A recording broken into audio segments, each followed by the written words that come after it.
Like for real?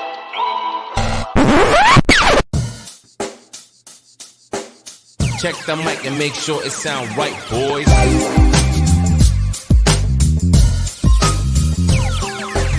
It sound right, boys.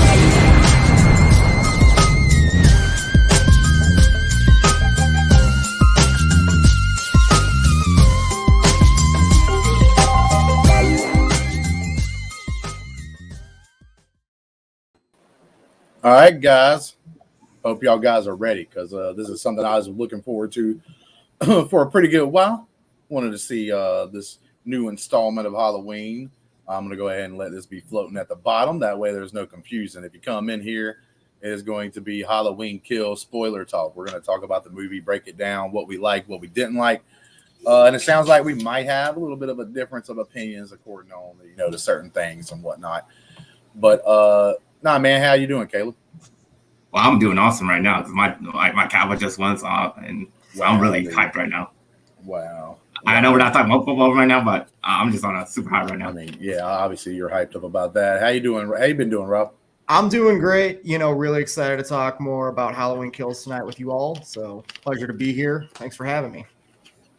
Yeah, it's like I said, it's one of those things I've been kind of hyped for, and I've been wanting to talk about and everything else when it comes down to these movies, man. The Halloween series to me ranks maybe third in slasher style 80s movies because I love Jason, Friday the 13th, and I also love Nightmare on Elm Street with Freddy, and now you have Halloween with Michael Myers.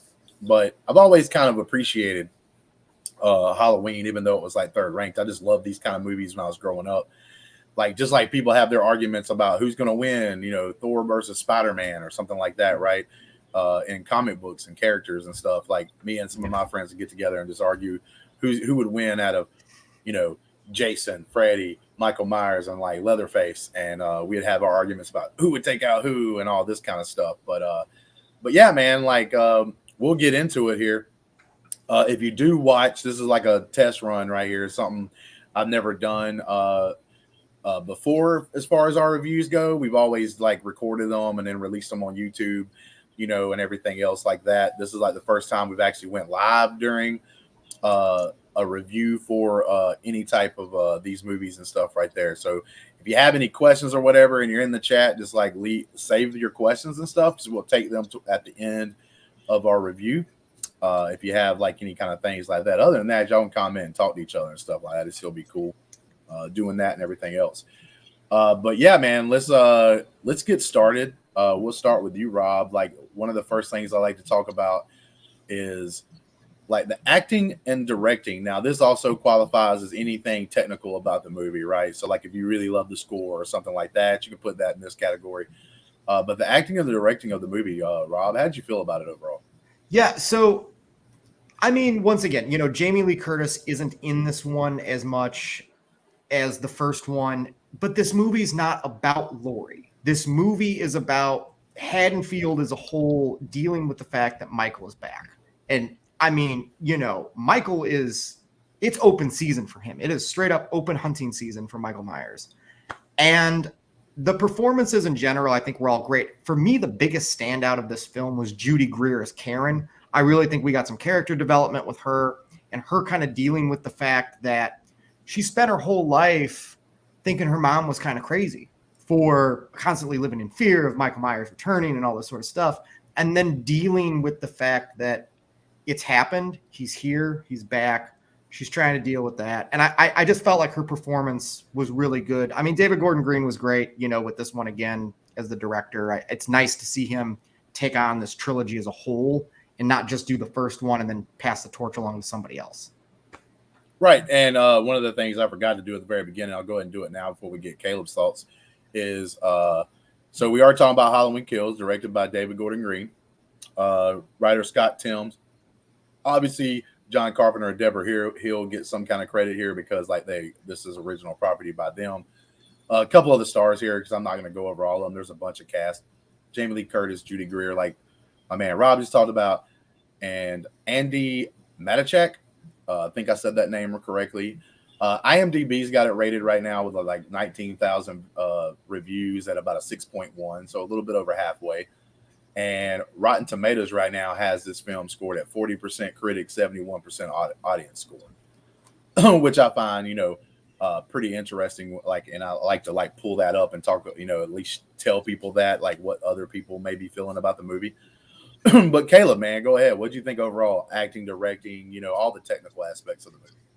Yeah, the acting was good with the Strode family. Obviously, the three women.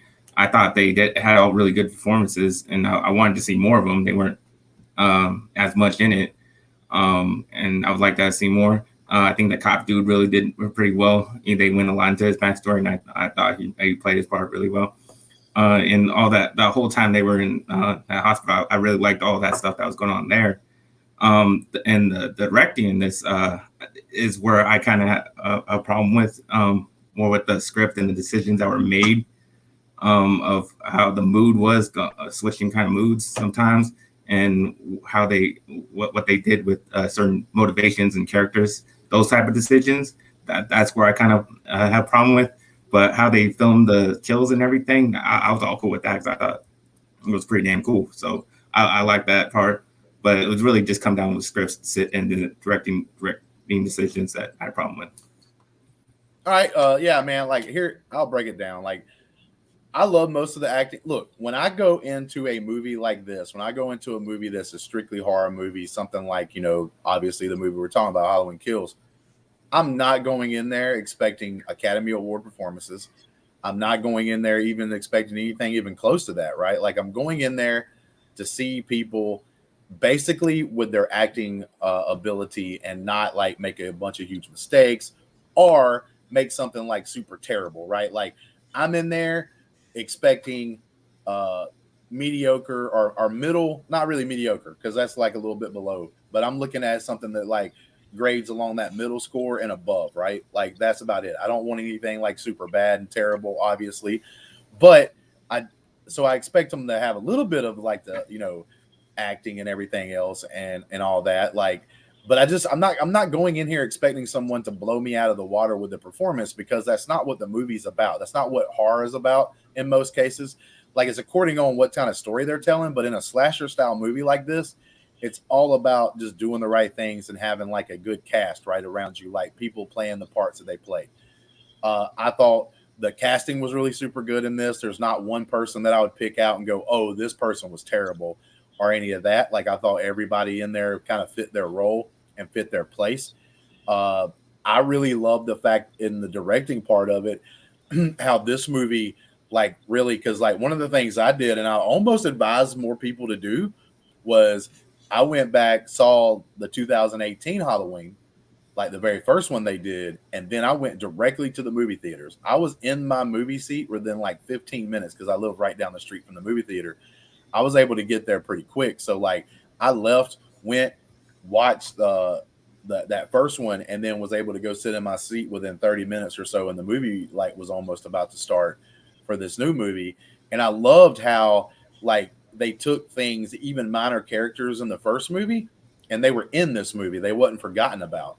Like one of the things I like to point out was like the nurse and doctor, the couple that was going out to their car in the first movie or whatever, and then the doctor forgot his thing and he went back in there, or the guy dressed like a doctor went in there to get his stethoscope and he comes back. Well, that was like a very minor character in the first one, but they became like bigger characters in the second movie. And I loved how they did certain things like the boyfriend who got kind of basically dumped, in the first movie because he like got caught getting kissed or whatever at that party.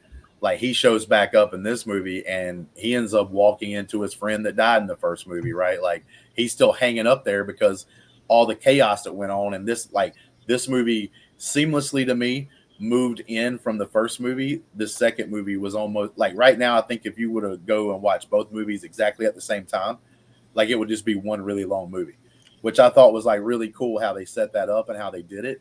I loved how it looked. Like Caleb said, all the action or say kills and all that kind of stuff that was going on during this, like I really liked and enjoyed all that stuff, especially all that. Like it was really shot well. So I give the director pretty good. Like I almost want to say like especially in those kill scenes and stuff, like an A plus. for his directing ability there. And like I said, the acting, I felt like all your major characters, even the doctor, that's not a huge part. Like he is kind of a huge part at the very beginning of the story in this movie, but like the doctor that was overseeing, well, actually, like the doctor that played, well, he was like actually in the first movie because like so I watched these back to back. So yeah, so like boom, boom, boom. So, but even in that first movie, I like the doctor. Liked his story, but I also love like the very beginning, the very beginning, like the cold open, them going back to 1978. Like I love that part, and like I said, all the actors that was in the movie, I thought did well for what they were supposed to do. Not going to be a huge standout. Nobody's going to win an Oscar or any of that kind of stuff for this, but they're not supposed to, and that's really what I felt about like the acting and the directing. Anybody got anything to add, like they may have forgot or whatever, before we move on? What did you guys think about Anthony Michael Hall as the new Tommy Doyle, kind of like taking after Paul Rudd from the Curse of Michael Myers? I really enjoyed him. What did you guys think about Anthony Michael Hall? He was all right. I didn't find him just be a standout or anything. He was just whatever to me. Yeah, I mean, I kind of agree. Now, I do think he stood out a little bit because I did like his character. Like something we'll probably get into whenever we get to the main meat of this, when we're talking about the best and worst of the movie. We'll probably talk about it a little more, but I really liked his character and how it was. And I think, Rob, like me and you talked a little bit before we started this, but with that particular character, right? Like the whole, like how much guilt he's probably had like throughout these whole years, because he was this little kid and he couldn't really do anything. He was having to be hid. He couldn't like fight against the shape of the monster, you know what I'm saying? Like he was having to hide in the bathroom and everything, and he couldn't help out. And maybe he feels guilty that, and like he is, and you go back to the 1978 Halloween, he was that character that saw Michael Myers like a couple of times in the movie, and nobody kind of believed him, because like whenever somebody else would look, when Laurie would look through the blinds, he wouldn't be there no more and everything else. So like with that character, I could see him feeling guilty. Maybe he thought all these years, if I would have said it a different way, or if I'd have went about it a different way, maybe Laurie would have believed me, and maybe I could have stopped someone else from dying, like that. So like I kind of like this character because he's overcompensating for the fact that he couldn't do nothing back then, and this is his opportunity to kind of make up for that. By the way, correct me if I'm wrong, Justin, you would know this because I know you just rewatched the movie. Was Tommy Doyle the first person in the 78 Halloween to refer to him as the boogeyman? No, well, technically he may be the first one to call Michael Myers the boogeyman directly. Yes, okay. But he got the name because of the kids that were giving him a hard time. Like, this is Halloween and the boogeyman comes out and gets you and stuff. And then because he saw Laurie and he was like trying to explain to her, he's like, the boogeyman's outside. I vaguely remember that. Yeah, and he even asked her about the boogeyman before he ever sees him the first time. He asked Laurie, like, what's the boogeyman? Because of what those kids was whenever they were picking on him and stuff at the school, and he dropped his pumpkin and everything. So like he kind of had that idea in his head, and that's really why he went to the boogeyman kind of deal. But let's go to the, like I said, like the meat and potatoes of this is probably going to be the area that we stay on the most, and that is the best or worst of the film. We'll go ahead. We'll start with you this time, Caleb. My best is the brutality of the kills. That is the best thing about the movie. That's what I enjoyed about this movie. It's just, I thought how brutal he was killing. He was just tearing through people. It was just awesome to watch. The best kills I thought was just the horrible brutality and what they did to the two old people. Because I was like, damn, son, he just messed up two old people like that. Just tearing up the old dude. He just stabbed a bunch of knives in that dude, picking out which one he wants to use. And then he has just the wife just sitting there looking at him. I was like, God damn, this is brutal as hell. I'll say this during that scene, Caleb. It was like he kept pulling knives out and they wasn't big enough, so he would just stab the dude, right? I think another part of that was him like being more brutal to the lady. He knows she's sitting there bleeding to death, and like she's having to see her husband. The way it portrayed it was they were husband and wife being just brutally stabbed multiple times. But it was like he would grab the knife, look at it, stab the dude, and finally he grabbed the knife that was like really big that he likes, like more his style, and it was like then that's when he stopped and he carried that knife with him when he was leaving. So I actually thought that was like a pretty cool little thing they did there. Yeah, and he did that again to the boyfriend Well, he just let the granddaughter just sit there and watch while he just beat the hell out of him and stomped on him, and then just made sure she saw him twist his neck around. That was like, damn, son, like this dude just it was personal. He was hell. It was personal. Yeah. But my worst is the decisions in this is just I don't understand how you go. There's too much silliness in this. Too much silliness. I don't like the two dudes that were living in Michael's house. They were silly. I thought the whole thing on them was silly. I thought the silliness of them chasing around one of the insane patients that got a little silly to me.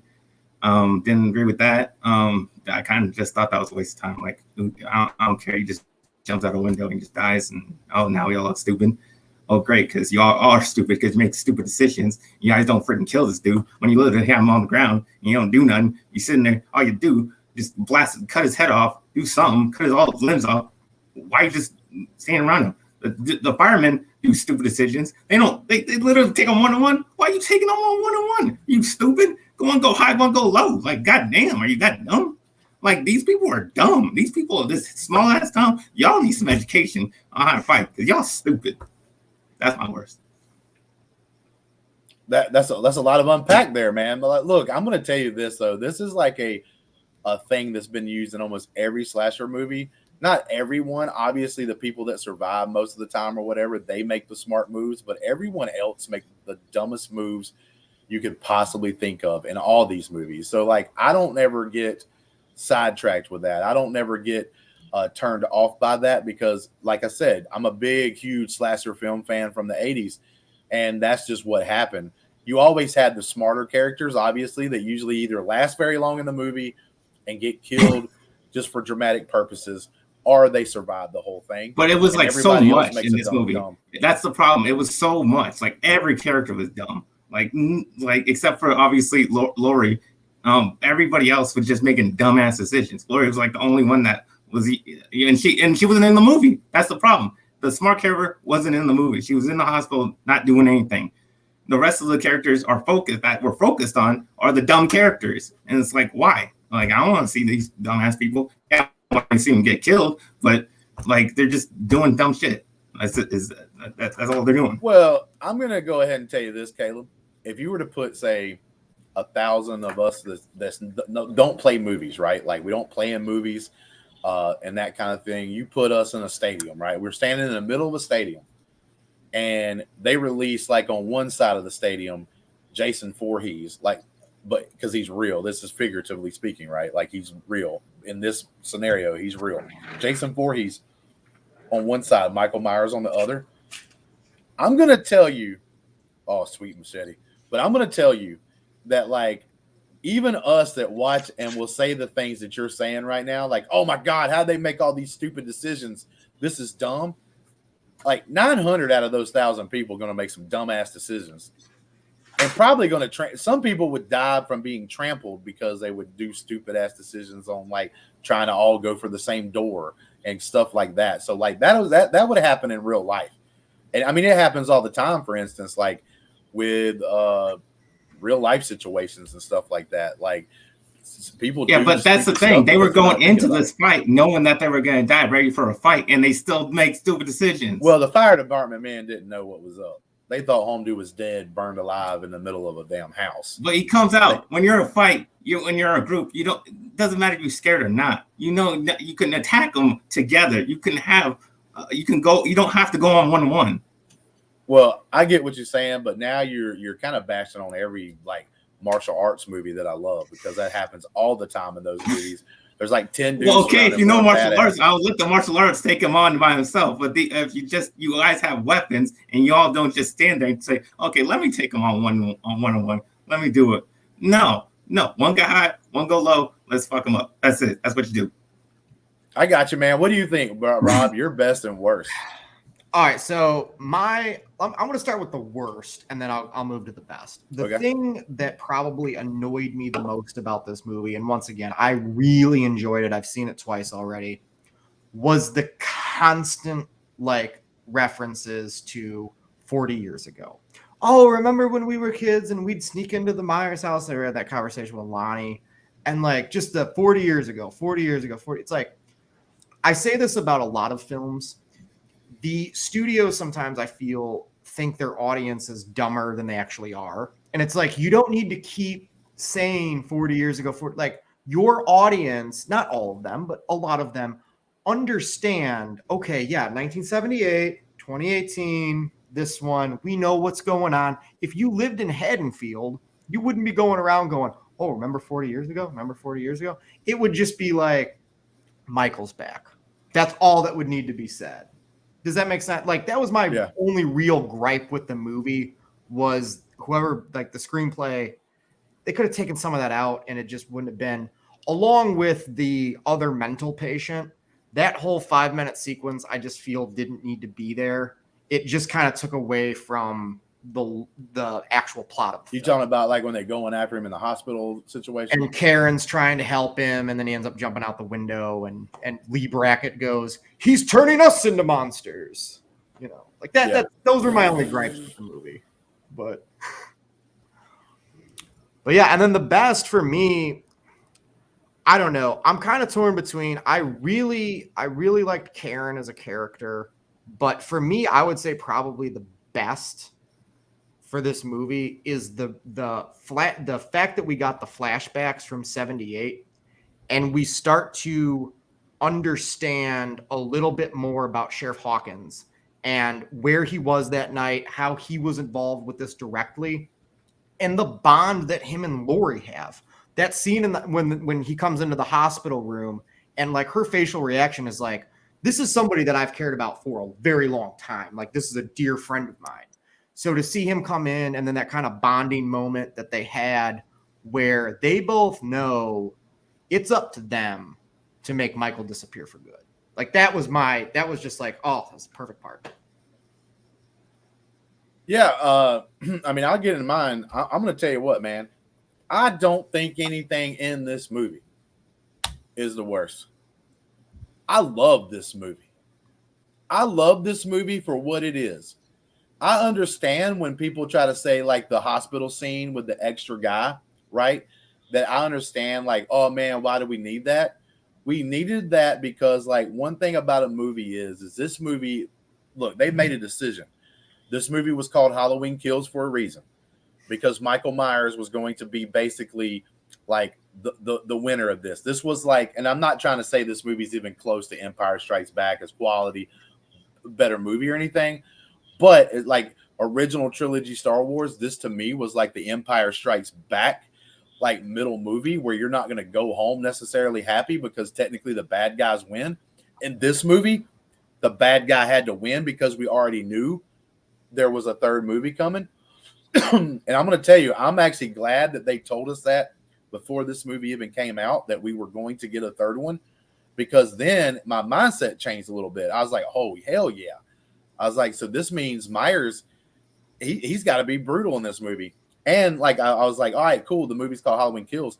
I knew he was going to kill. Listen, the dude went nuts. The dude got brutal and from nonstop from the beginning. I love the fact that they traced it almost like a straight line to his old house. I love the fact, listen, but here goes the thing. The movie couldn't just be him walking from house to house and killing people in different ways. I personally would have enjoyed that. But I know like some other people, that's not how you really construct a movie. It would have been, some people may have found it boring, right? I wouldn't have, but some others may have. I get why they threw the whole, like, you know, you had the extra guy there, the whole, you know, mobs in there in the hospital. People are dying, fire department people are getting killed and dragged into the morgue basically. And all these other people that died in the first movie. Like, you got to think about it. This movie is just one movie that happens in the same night. So this hospital is already getting crazy. There's a bunch of family members that has people that are either dead, dying, or hurt really bad in there. So I'm kind of glad they went to this different thing of the mob mentality. I also like the fact that they did that because it discombobulated the crowd. Because here we go, man. You're setting up this movie to where everybody's starting to realize that Michael Myers is back and he's fucking people up, right? He's messing them up. And like, if that whole town gets together and bands together, and nothing is there to distract them at all. Nothing is there to like stop them in their purpose, you would have like the whole town basically collapse on Michael Myers.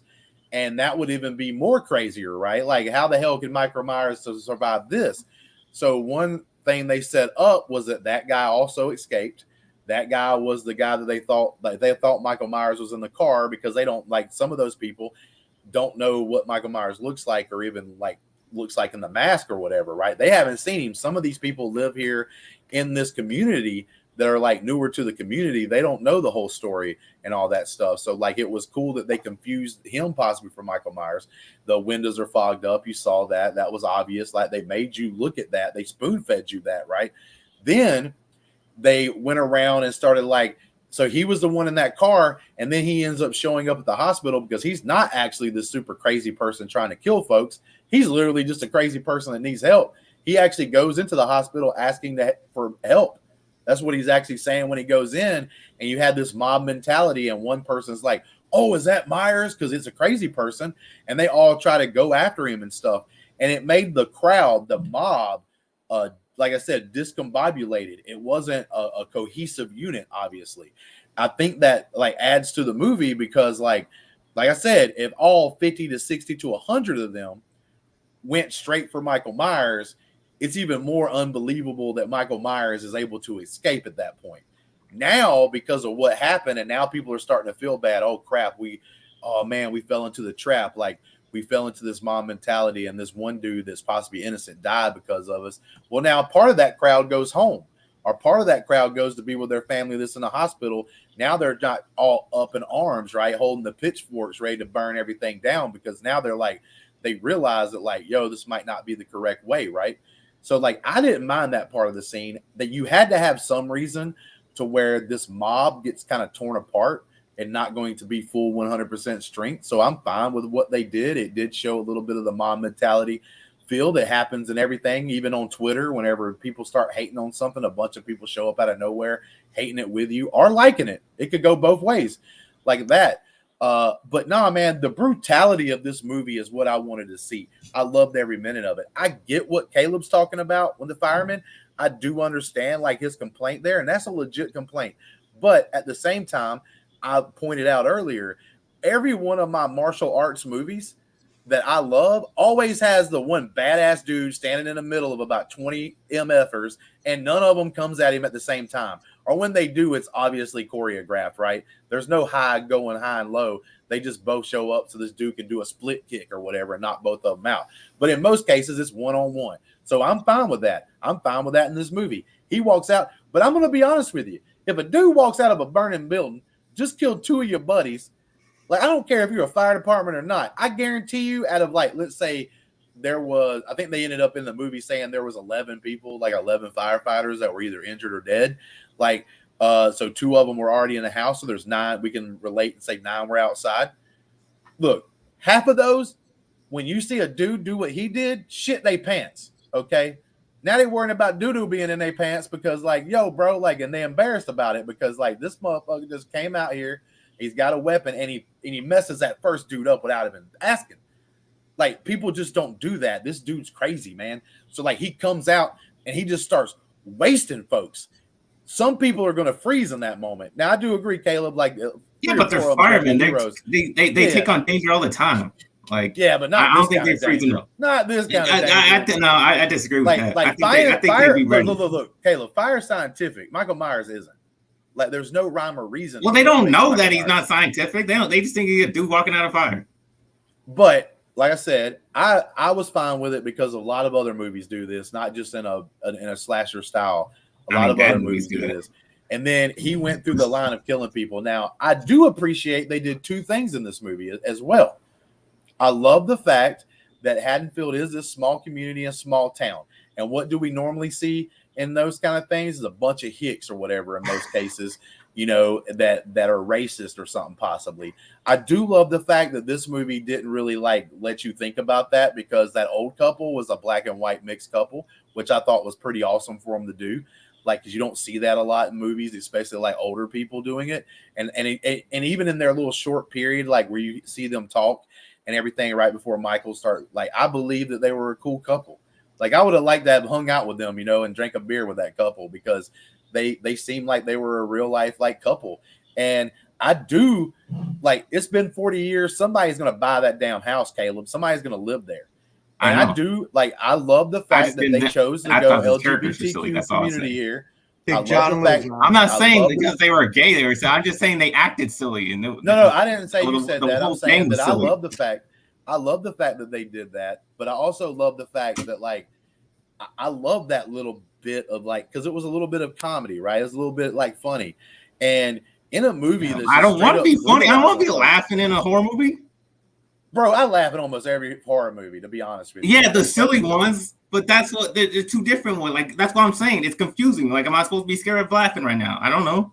But I don't think they made these characters like, I would agree with you 100% if it was overdone. I feel like they had their little fun with the kid. They had their little fun with the kids and everything else. But besides that, they were just kind of chilling and talking and stuff. And then Michael Myers shows up. Yeah, but I just didn't get anything unnecessary. And it throws off the mood. It's like, I don't know. I'm trying to be scared right now, and you're doing silly stuff right now. I think Big John and Little John, they weren't like too over the top. Like, they were there to be just a little bit of a reprieve for like 2 minutes before obviously they were murdered, but like a little bit of a reprieve from all the killing and all the chaos at the hospital.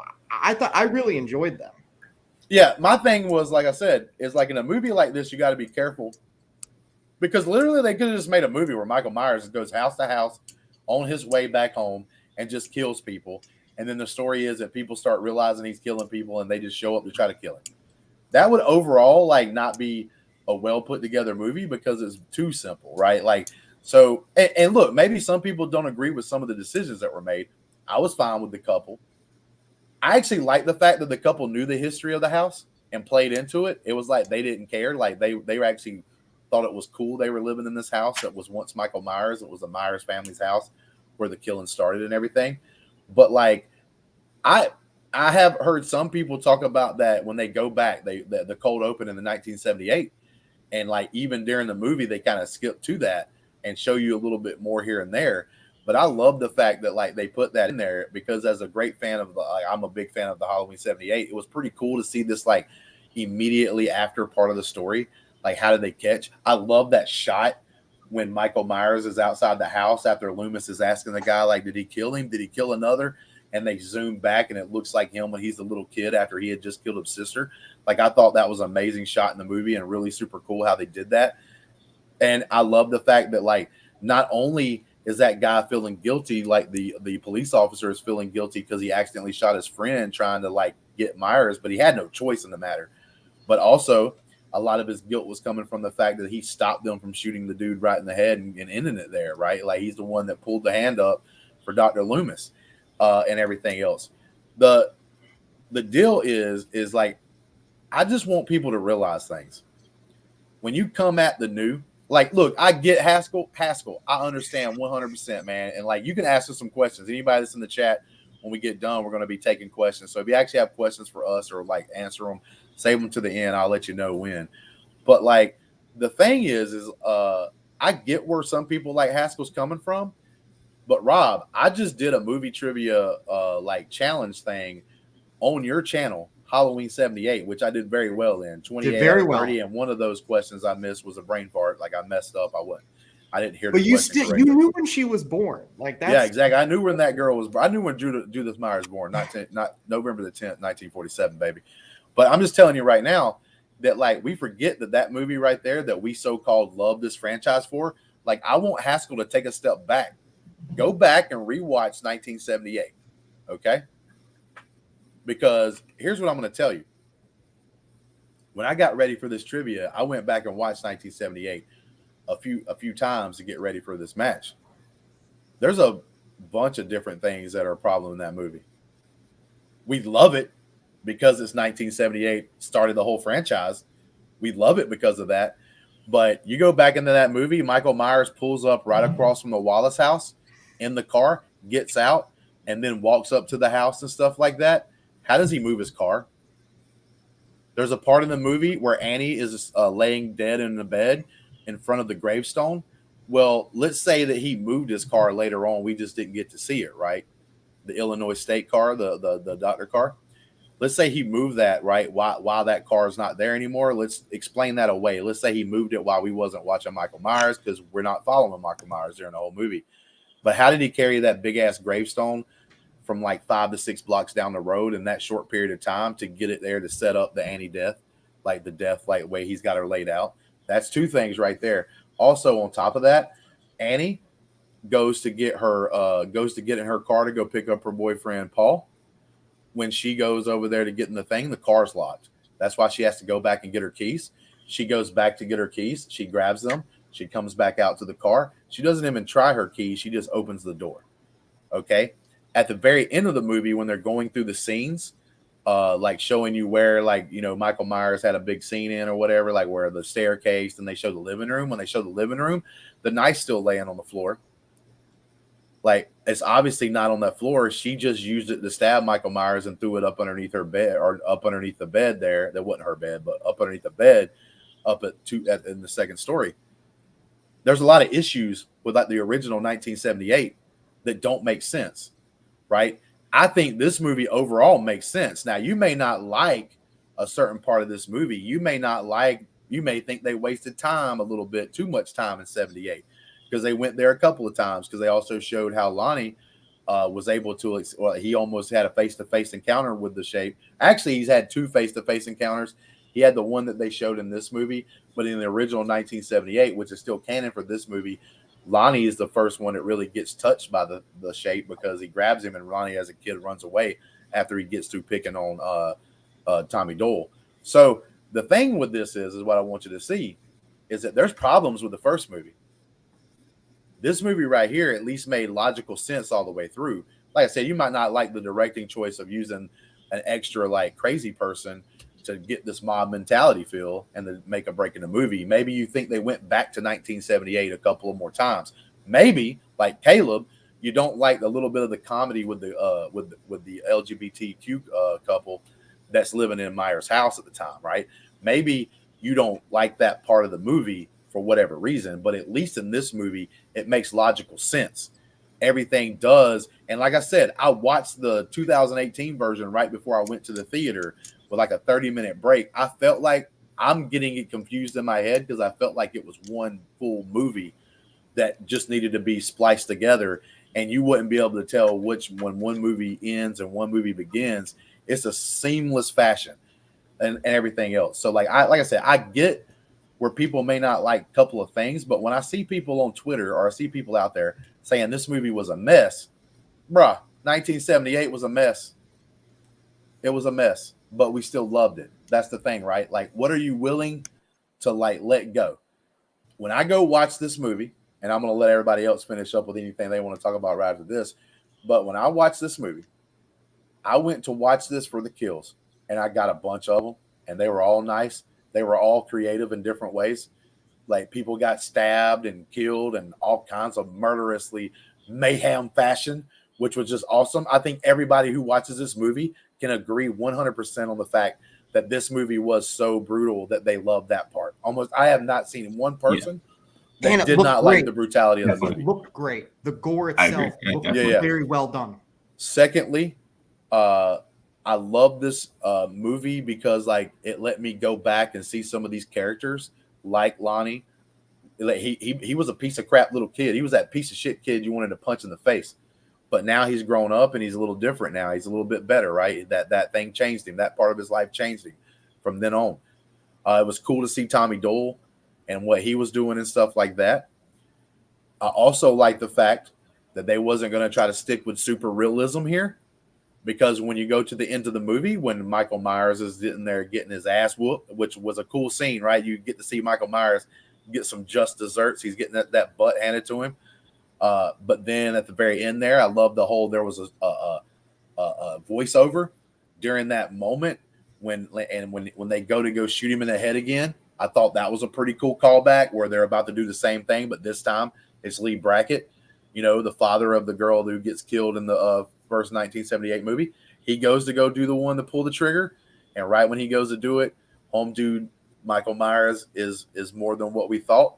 He gets up, he starts doing the thing, because whenever you look at the original series, some of the stuff that a lot of people liked or whatever, is the fact that Michael Myers wasn't just this normal dude. Like the first movie set him up for that a little bit, but even in that first movie, he gets shot 6 times, falls off a balcony after being stabbed in the chest, like in the neck and in the chest, and still gets up at the end of the movie and he's not on the ground anymore. Normal people don't do that, people. So even in the original 1978, they made this guy out to be more than just a man. Like he was that, and he is this in this movie. I love the fact that they did that.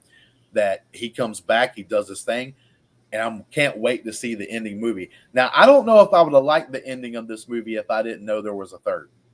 I don't know if I would have liked it. But because I know there's a third movie, that I know there's a conclusion to this, then I'm able to deal with the ending on this movie. I like the ending on this movie, knowing the fact, and like I said, I thought it was a smart move by them to announce the date for the third movie before this movie even came out, so that you know for sure, oh, okay, cool, there's another movie to this that's going to bookend it. I was okay with the ending because of that. I liked it and enjoyed the ending because of that. And that's just, that's just me, right? Like, there's a lot of things I just talked about and everything else. I don't mind people saying things about the movie if they don't like the movie. Like I said, Haskell, my man over here, bro, I have never seen Haskell type this much in anyone's chat. He's writing paragraphs over here. I get it. I understand like why he doesn't like love this movie or whatever, right? He's got his reasons for it. Just sit back, take a step back, and just think about it, man. Like what you're watching, what the name of the movie, they set you up. Halloween Kills, that motherfucker killed, and that's a big part of this movie. But like the thing is, just kind of sit back and go like, okay, cool. Like here we go. Here goes this, and this, and put it together. And in a lot of ways, like you may have not like I said, there's a lot of decisions here that may be made. I think this is like one of those Last Jedi kind of things. People didn't like the cantina. They didn't like the cantina scene in Last Jedi.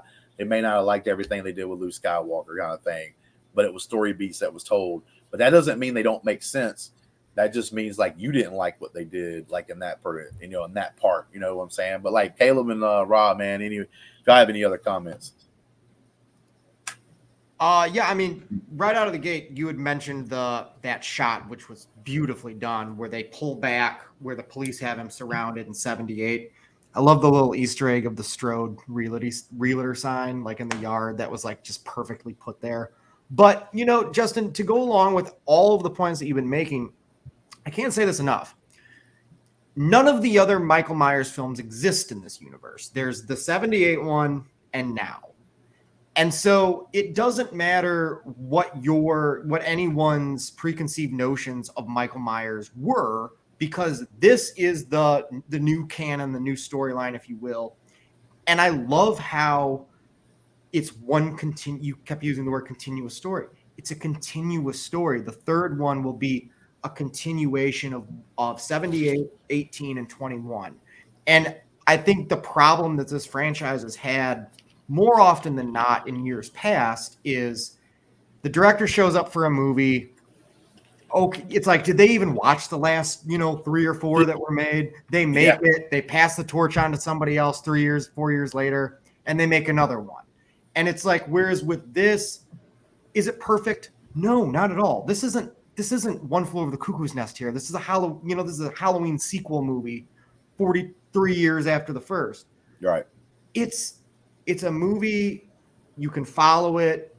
It's a lot better of a sequel in terms of production, aesthetics, artistic vision than a lot of the Halloween sequels were, where they were just popcorn movies where teenagers are getting murdered. You're seeing all sorts of different people being murdered in this film, which I really appreciated. Yeah, but look, I because like I said, my man Haskell, and I love Haskell, bro. He's in here making all kinds of comments. I'm trying to read a couple of them. But like the thing is, dude, like Haskell, you got to realize, like, even if you were creating this movie, right? And like part of the idea for this movie was to go back to the original 78, like when that cold open scene, right? And they kind of go back to it a couple of times to expand upon. Because like the first time you see it, you just see him possibly killing his partner, and that's what you think he's feeling so super guilty about. But later on in the movie, you find out more of his guilt's coming from the fact that he stopped Dr. Loomis from shooting him in the head and ending it, right? Like, And you got to see how because like technically he shot his partner, and you get to see later on like how he got away with that technically, because like the guy was like, look dude, you had no choice. We all know as like viewers he had no choice. If he doesn't try to shoot the dude, like his partner dies from getting choked to death from Michael Myers, like, so there's really no guilt there for him to have, but there always is that doubt, right? Like, well, how did he get away with possibly shooting his partner kind of thing and everything else? And they showed that. But my thing is this: pretend like you get sit down and you a lover of Halloween. Obviously, Haskell loves Halloween. The dude's going crazy. Him and Thron's is going back and forth, and I love every second of it. But like the whole deal is like when you sit down and you were given this movie and you're the director and they're like, hey man, we kind of want to start this movie off with some 1978 vibes and feels. We want to explain a little bit of this story through there. Bro, if I'm a director, I'm staying there. I might even make a worse mistake. Like Haskell doesn't like that part. He thinks that could be cut down way shorter. I loved it. I wanted to have that I wanted more of that 1978 feel. Like if there's a way they could have constructed a story where there was even bigger like plot points or something because they're going back to 1978, I would have seen more. That started it. I loved it. I loved the tension build up, man. Like with him and his friend. I love the fact we got to see they actually showcased a Michael Myers that was like super young, right? Like way younger than he is now. Because in that scene where he's standing there at that window and Michael Myers comes out of the other room, he's like super fast, dude. He comes out, boom. And in this movie, or in 2018, and in this movie right here, for instance, like we're seeing the fact that like he's a little slower. He's not moving around as fast. He's not coming at people as quick. He's more like stoic with it and stuff. So I like that directional feel. But I also like I love the 1978 feel. I loved it when they went back there, me personally as a fan. And that's a hard decision for a director to make, right? Maybe he did go too long. Maybe Haskell's right. Maybe he went too long and stayed in 1978 too long in the movie. But you also got to remember there's fans like me that love this series from the beginning that I loved every second I went back to 1978. I love the way they shot it. I love the way they did it. I love the way they tried to keep the feel and the look of the 1978 movie. Like, so I enjoyed it personally, right? And a lot of other fans that are big fans of like Halloween is probably going to like it. They're going to like the fact that they sat there a little bit longer. But also get it, right? Like if you don't want to see any of that, whatever. But I thought I got a lot of things from that. I got, his partner dying in the way that he did and everything else, and how they ended up capturing Michael Myers. I found out like why Michael Myers isn't dead, right? I got to find out like how this guy that's in this movie, right, that's part of that possibly killed his partner, got away with that. I found that out, right? And that kind of thing. And I even the Lonnie thing I thought was cool because like they show Lonnie coming up, possibly going to die and everything, and then the two cops show up and then try to, as they're trying to, find him and get him, right? So it still kind of fit in that story. But like, look, I loved what they did in this movie. Like I said, I can see where people complain, like, but I don't go into these movies thinking they should be perfection because they're not going to be. There's going to be some craziness. There's going to be some wackos. You know what I'm saying? There's going to be sometimes things that don't make 100. But that's one thing I will argue about with this movie. Call it a mess because you don't like how they had the through line of the story. Call it a mess because you don't like the hospital scene. Call it a mess because they went back to 1978 a few times and you didn't like them going back there. Okay, that's fine. But this movie technically to me was not a mess. Like everything really truthfully made sense. The only thing that you could say don't really make sense, but that's because it becomes mystical, is the very end of the movie when he gets up and starts just wrecking people like Tommy Doyle and everything else and takes them to the woodshed, right? That's the part that you can sit back and go, okay, like now what's going down? But it's Michael Myers transcending into Michael Myers. I think they use that word in this movie on purpose. He's transcending. Like he's becoming something more than just like this dude who escaped the hospital and everything else. And like I said before, you go back to 1978, he gets stabbed in the neck, stabbed in the chest with a butcher knife, shot 6 times, knocked off a damn balcony like a 2-story house, lands on the ground, and then he's able to get up. That's also not human. So like, no matter what you say, it's like, oh, I love the original because it was like this guy who just escaped out of an asylum and came back on Halloween and killed people and terrorized babysitters. Nah, bro. Nah, that ain't all he was, man. He was something else even then. But it's like I said, like, boom. That one took a lot of time, man. We got to talk a lot of things, dude. A lot of things. So let's move on to our very last topic, and then we're going to take some questions if people want to hang out with us and ask us some questions or whatever. So let's get into our final part. Would it be the final score of this movie? I'm not going to lie to you. When people see this, when people see this, they're probably going to give me shit. I don't care. Give me crap. I want you, if you see this and don't like my score, give me the comments. Haskell, I'm expecting you to be there to like shit on my score. I'm expecting you to be there like as soon as this drops on the YouTubes to crap on my score, because it is what it is. It's my score. It's not yours. You have your own score. Haskell probably rates this movie as a 3, right? But I'm sorry, I can't give this movie like the super high score, because I do understand, like, to get that 10, you got to be 7. You got to be, I don't even know if I truly give, man, maybe even Silence of the Lambs kind of style movie, man. Like, you got to be 10, you got to be up there. You got to be like, I can't find no flaws at all in your movie kind of 10, right? I'm giving this movie a solid 7.5. Solid 7.5. And according on when, if I watch it the second time, it might even move up to an 8, because I liked it. I loved it. It didn't take me out of the movie, the hospital scene. The 1978 flashbacks did not take me out of the movie. It made me feel nostalgic, right? In the good way. Sometimes nostalgia can be bad, but it made me feel nostalgic in the good way. So, like, I felt those feelings whenever 1978 came around. So I loved that I went back there a few times. I could have even went back there once or twice more.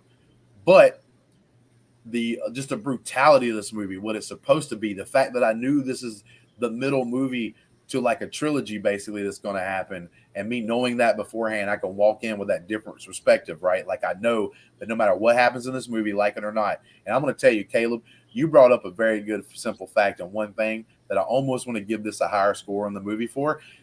We see that boyfriend thing all the time, and the killer gets distracted and leaves the boyfriend barely alive. And then at the very end, they're all hugging each other and everything. Oh, we survived, boyfriend. Ooh, thank you. Oh, God. You know what I'm saying? And like the tears are flowing as the ambulances are leaving or whatever, like that kind of crap. I love one of my favorite movies, or one of my, not movies, but one of my favorite moments in this movie has got to be when he walks down the staircase, looks at him as he's sitting there barely breathing because he's almost dead anyway, and cracks that fool's neck.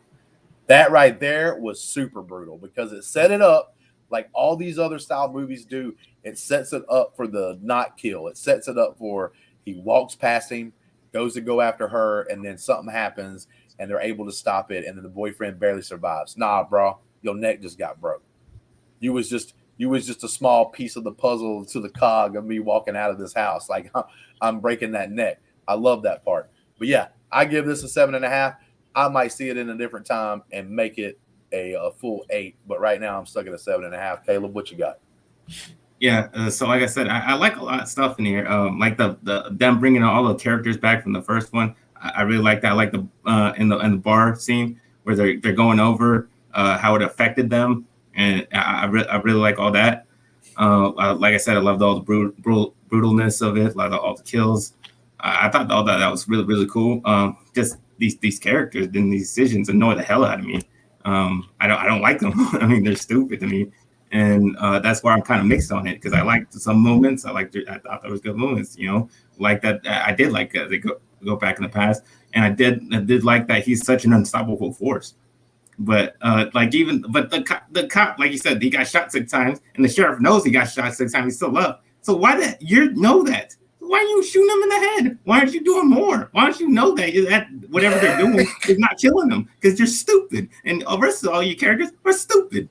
But Caleb, if they go and shoot him with an F-16 missile, I mean, it's a game over and the movie's over. So you know what I'm saying? Well, you gotta have reasons why the movie. At least they're smart.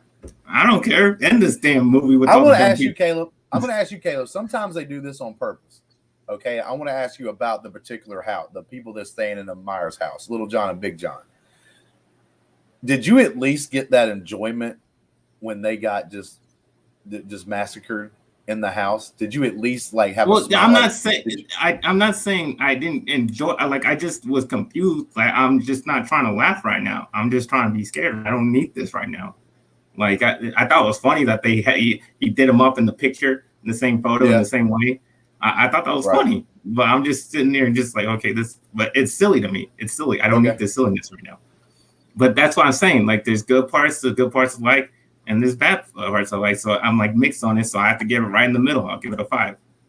Give it a 5 right in the middle. And I will say this before Rob scores, just because he's a newer person on here doing a review with me. Whenever I do these scores and I do these like reviews, my scoring system maybe is different from other people's 10s. Okay, so 5 is right dead in the middle. You don't dislike or like it. You're right in the middle. You know, it's really hard for you to tell if you want to say you like it or don't like it. It's kind of just right there. That's where Caleb's at. Caleb's right in the middle because he likes a lot, and then there's some things that got on his nerves, right? So with that being said, what do you have for this movie? So it's interesting. So my rating system's pretty much always been the same, and it's like, did I like the movie or did I not like the movie? And you know, what varying degree of that. So it could be some big Oscar winning movie. I'll give it a 10, or I might not have liked it. And I'll give it a 4. This movie, I give an 8 out of 10 purely because I liked the movie. I really enjoyed it to the point that I went back and rewatched it yesterday afternoon after the DC fandom thing was over. I had 2 hours to kill, and no pun intended. And I said, I'm going to sit down. I'm going to rewatch this movie, take some notes. I really enjoyed it. 8 out of 10 for me all day. But here goes the thing that I'll say here too. I think a lot of times, you know, like, especially if you get into like, see, like I'm doing these movie reviews because I just love talking about the movies. I'm not trying to be a critic here. I'm not trying to tell you what you should probably think about the movie, or I'm not trying to even be like this super dude that's like sitting up here doing a show that talks about a certain movie or whatnot. That's trying to get you to like, oh yeah, see how much I know and stuff like that. There's some of the technical stuff that I don't know, man. Everything else, all I know is I go to the movies, and if I walk out with a big smile on my face, that's an enjoyable movie, regardless of what it is and why people can. This is not a movie to sit down and think about too hard. That's what I think's happening with some of the people that could just go and have fun with this movie. Because like I said, 99.9% of the people that I've talked to after this movie that have seen the movie loves the brutality. They love Jason Voorhees. I mean, I almost said Jason Voorhees, but they love Michael Myers. Michael Myers is like a 10 out of 10 for everybody, right? Like I think Caleb would even say that, right? And that's the thing, though, is I think in this movie, it's like this movie is not, you're not supposed to sit down and try to take it apart, right? Piece by piece. It's a movie to sit there and watch and enjoy, kind of like a roller coaster, right? Like, when you get on a roller coaster and you're going up to that big drop, that one part of that is not all that fun, man. You're moving slow as you're slowly getting up there. It's whatever. And then all of a sudden you get up there and bam, you get to do all this. And you're going like, and that's what I felt like this movie was like at times, right? It tried to do that. It tried to take you a little bit easier because, dude, we just saw 10 kills in a row. We just saw the fireman get ripped apart. We're going to give you a few scenes of something else. Then we're going to come back and we're going to see this old couple get ripped apart. Then we're going to give you a scene of something else for a little bit. And then you're going to come back and you're going to see that car of people, like the doctor and the nurse that was dressed up and everything else that was there with that Lindsay character from the first ever original movie. Like, you're going to go in there and we're going to see these people get ripped apart and destroyed. And then we're going to go see a little bit of something else here. And you know, and they just kept doing that with you to like give you that little bit of levity and give some people, because look, not everybody's like me. I could take hardcore from beginning to end. You never have to show me nothing, like I said earlier, but Michael Myers killing folks. I would have loved I would have ate it up. It could have been literally a montage of Michael Myers walking into different houses, killing people. And I might have gave the movie a 9 out of 10 at that point. You know what I'm saying? But like the point being is not most people's not like me. So I have to understand that, right? They put in some things in this movie for other people because maybe they're going with their boyfriend. Their boyfriend's a big horror fan. They can watch horror movies, but they're not big horror movie fans. So they put something in there a little bit for everybody, right? That's why it just almost like broke some records because of it being a horror film, is because it had something for everybody in there. It wasn't super scary, although it had its scary moments. Then you had the funny stuff with the kids and everything else. I think they did some things with this like some things, and I think they went over the top a couple of times, but I think that was on purpose. Like when we were talking about that knife scene where he just keeps grabbing knives and stabbing home dude over and over again with different knives until it looks like he finds one that he likes because it's the big one. He don't want to stab the dude with that one because he wants to carry it around town with him. So he like walks out. Like there's those moments that are like that. But I think you just can't go and pick these movies apart. That's not what these movies are. And I know people are going to go do it. And I'm not saying they're wrong for doing it because part of their job is to go in and nitpick these movies and stuff, right? Like people that we all know and love, like Dan Murrell and everybody else, right? Like they're going to go and they're going to like take these movies like William Bibliani to a certain case. Although I think he's going to love this movie because it's crazy and he likes crazy stuff like me. But like some of these people are going to take this movie and try to nitpick it and pull it apart. And that's not what this movie's there for. They didn't make this movie for people to sit there and watch it and break it apart. They wanted you to sit there and ride the roller coaster with them. And the roller coaster to me was fun. That's all that matters to me. That's it. Like, but with that being said, baby, final scores across the board, I had a 7.5, maybe an 8 after another watch. I haven't had time because I had to close at work the last couple of nights to see it that second time. Caleb with the 5 right there in the middle. Loved some things, didn't like some others. So we did have different opinions here. And my man Rob over here with a solid 8. Solid 8. Because I think he went and saw the movie a little bit like a lot of other people. But with that being said, usually this is when I'd be like, yo, like and subscribe. Peace. I'm out. But we do have a couple people in the chat. I'm going to give them the opportunity, if they show desire, to ask us a couple of questions on this panel before we get out. So if you have questions about the movie, maybe we didn't talk about a certain thing in the movie that you found fascinating, you have the time to do that now. We're going to give you a few moments to do that. While they're typing in the chat, did you guys notice I really enjoyed the Halloween 3 Easter egg, little nod in the movie with the Halloween 3 masks that the kids were wearing in the playground sequence? I thought that was pretty cool. That, and didn't it did remind me of the pumpkin, or wait, yeah, the pumpkin one, like because like the one dude's wearing the pumpkin on the spin around thing. Mm-hmm. Oh yeah, nice. All right, we got something from Asker here. Disagree, Justin. Every movie is based on a story, characters, etc. Just because we all know a slasher movie fan loves kills, etc. Be it Mike, Freddy, Jason, etc. And I'm one of them. A shitty ass story sucks. Well, that's to you, man. That's where the subjectivity comes from. I love the story. I loved it. There wasn't anything in this movie that I thought that like went too long or was too much. I'll say this: the part that Caleb doesn't like about the couple that's in the Myers house, like one of the couple of things they try to be a little funny.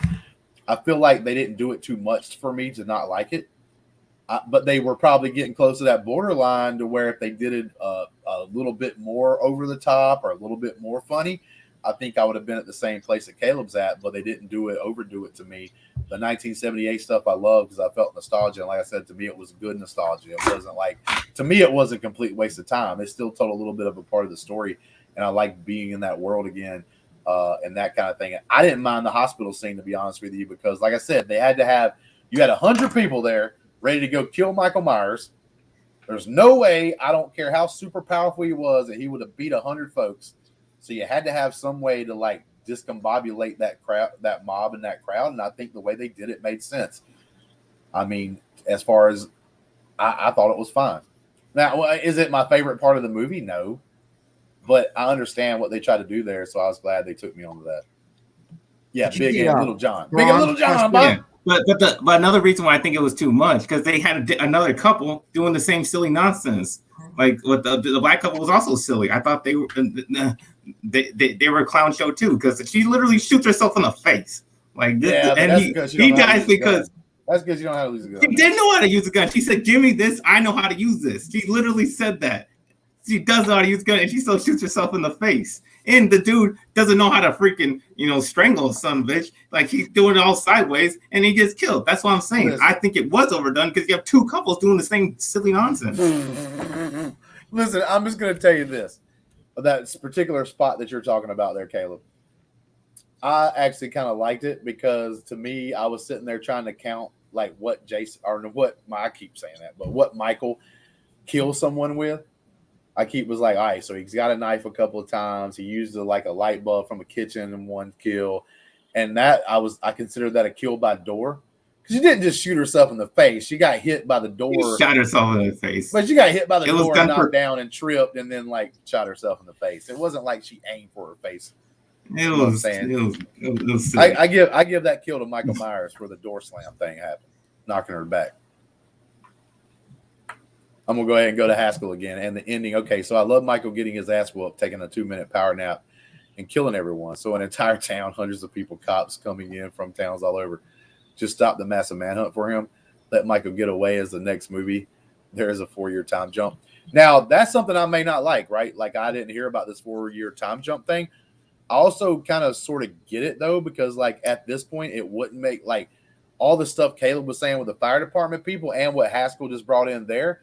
I buy in this particular movie that, like I said, because of what happened at the hospital, like the sheriff and stuff there, if I'm not mistaken, the actual sheriff was the black guy in the cowboy hat and stuff like that, right?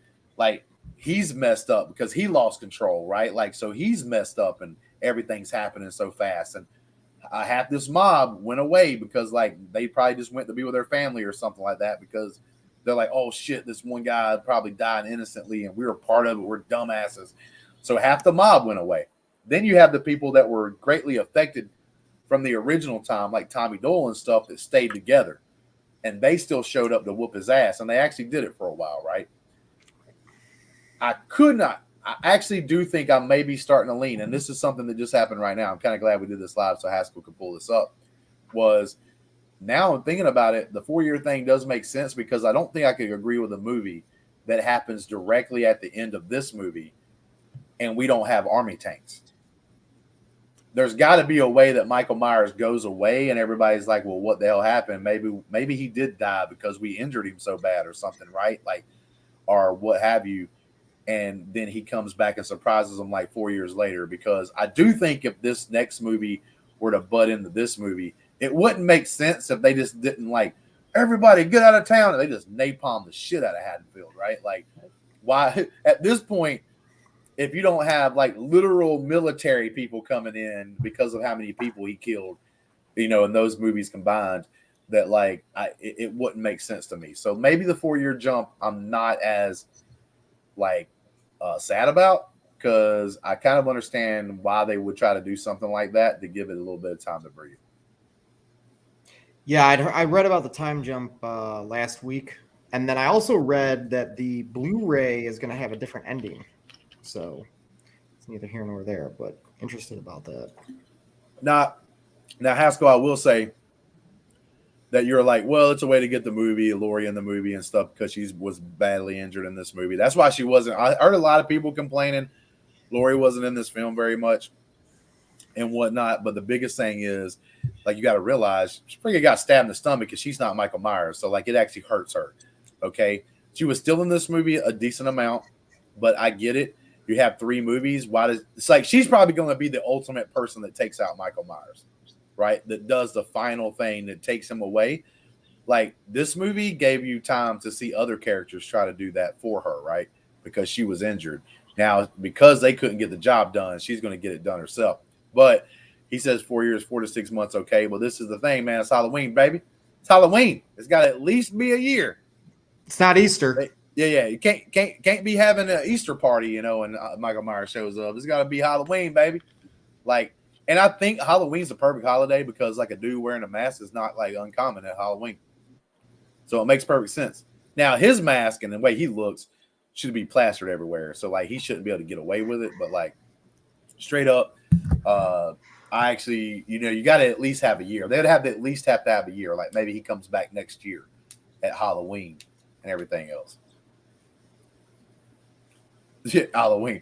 Haskell with, oh, come on. Halloween ends the Easter bunny with the Easter bunny. You want it. Like, Jesus comes back and kills Michael Myers. Yeah, I don't know if you guys saw Thrawn's comment. If you scroll up a little bit, he said, here's a question about the scoring more than the movie. What flick sets the bar for horror? Is there a 10 out of 10? I would say like The Exorcist, the original 73. Yeah.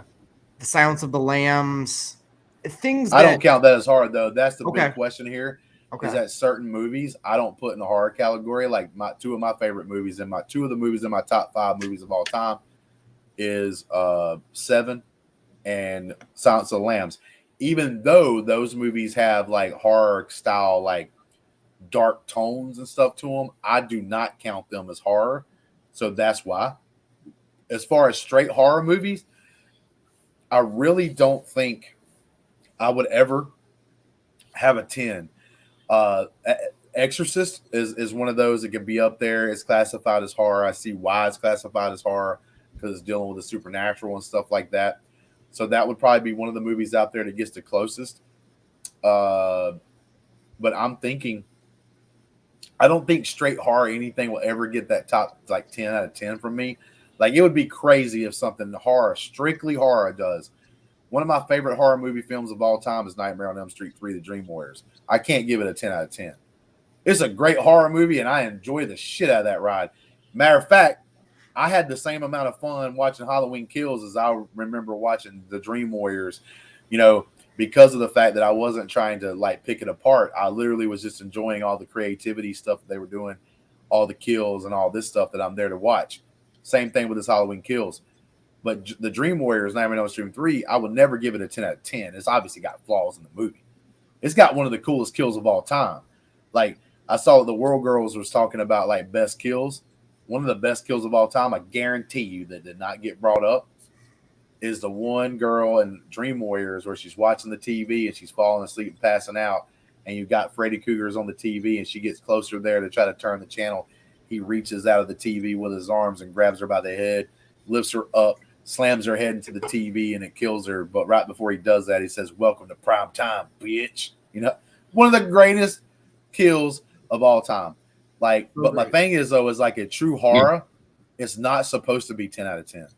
A true horror, I think, fits in where I graded this movie right here, in that 7.5, 8 range, if you truly, really enjoy it. But almost every horror movie is going to have dumb characters, stupid characters, like basically meat wagons for the main guy to just kill, right? Like, that's what happens a lot of times in these movies. So they're never going to be Oscar worthy or any of that, right? Well, like, for me, I would say The Shining. The Shining is 10 for me. I don't particularly, because I read the book beforehand, like the Stephen King actual novelization and stuff. I do like The Shining, though. I mean, if I were to say watch that movie again, like, I wouldn't want to give it a true score right now because it's been so long since I've actually watched the movie. I'd want to give it a rewatch, but I mean, like, just off the top of my head, like, I would definitely still give The Shining like around an 8 to 8.5. But I don't know if I'd give it a 10 out of 10. I prefer the Steven Weber miniseries from the 90s to the Stand. Kubrick film. I like the Kubrick film, but the miniseries was more of a complete story, I think. And I ain't gonna lie to you guys, I love Dr. Sleep. Dr. Sleep is, to me, just very, very awesome. I love that movie, to be honest with you. But yeah, man, like, that's the way I look at it, Thrawn. But hey, man, thank you guys for being here and stuff like that. Like I said, it was kind of like a test run. I've never done one of these live. It's always been where I'm on YouTube, or not even YouTube. I just record it and then we put it on YouTube and stuff. So I just wanted to see like how cool it'd be to have y'all's interactions. And I love the fact that Thrawn and Haskell was having the World War III out there in the chat, because that's all I saw is like them commenting to each other and everything else. But like, it was awesome. But yeah, like I just appreciate it and love the support and everything. Thank you, Caleb, for being part of the team, man, and coming on here and doing some of these reviews with me. And thank you, Rob, for like wanting to come on, talk about Halloween Kills and stuff like that. I should have my next review is most likely going to be here in a few days. I might do it live as well on Twitch. I mean, I'm thinking about just doing it. Why not? But thinking about going and doing a review over Squid Game, the actual new, like, for a whole series. I'm not going to break down every episode. I'm just going to talk about like what I liked about the whole series as a whole, and not, like I said, I'm not going to go episode to episode. It's going to be a final series breakdown. If anybody would enjoy that. But yeah, man, thank you guys. Love all you guys. Thank you for the support. You can follow us on Twitch, like and subscribe over at YouTube if you can. We're almost to that 700 mark, which maybe it ain't that big of a channel, but you know what? It'd mean a lot to us if we got there. So appreciate that for anybody that came in here afterwards and watched it, because this will be going on YouTube like it always does. It'll just be going on YouTube tomorrow night sometime, probably around the same time we started this. But yeah, man, till next time, peace.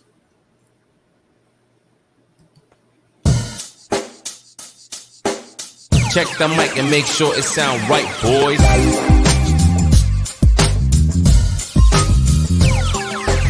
It sound right, boys.